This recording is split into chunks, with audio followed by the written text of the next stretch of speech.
les terminologies du web et notions clés. Maintenant que vous savez bien ce qu'est le web et que vous connaissez l'histoire des langages de programmation, et bien voici quelques notions clés qui vous seront utiles pour débuter dans le domaine du web. Nom de domaine. Eh bien, qu'est-ce qu'un nom de domaine? Un nom de domaine désigne une adresse à laquelle vos clients ou prospects peuvent trouver les produits que vous vendez ou les informations que vous diffusez. Cela correspond un peu à votre adresse postale. Il est composé d'un nom et d'une extension. Le nom est une chaîne de caractères qui contient généralement soit le nom de votre entreprise, soit des mots-clés liés à votre marché. L'extension, elle, peut être nationale, comme le .fr qui désigne les sites français, ou plus générique, comme le .com qui désigne généralement des sites marchands.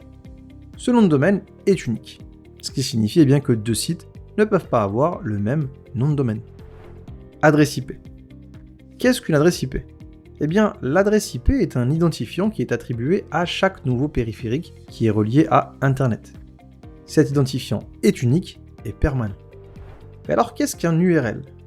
Eh bien, une URL, Uniform Resource Locator, en anglais, est une adresse unique sur Internet, un peu comme le nom de domaine. Mais contrairement au nom de domaine, eh bien, l'URL désigne un fichier précis sur le web, sur votre site web. Mais alors, qu'est-ce qu'un DNS? Eh bien, DNS signifie Domain Name System. Le DNS va vous permettre de relier et de faire correspondre le nom de domaine à une adresse IP, deux notions que nous avons vues juste avant. Le DNS vous permet donc d'accéder à un site internet via son nom de domaine sans avoir à utiliser l'adresse IP du serveur qui héberge ce site. Protocole HTTP. Le protocole HTTP permet d'établir une communication entre un navigateur, c'est-à-dire un client, et un serveur. Lorsque vous accédez à une page web, une requête HTTP est envoyée vers un serveur qui vous transmettra des données. Le protocole HTTP permet donc le transfert de données entre le client et le serveur.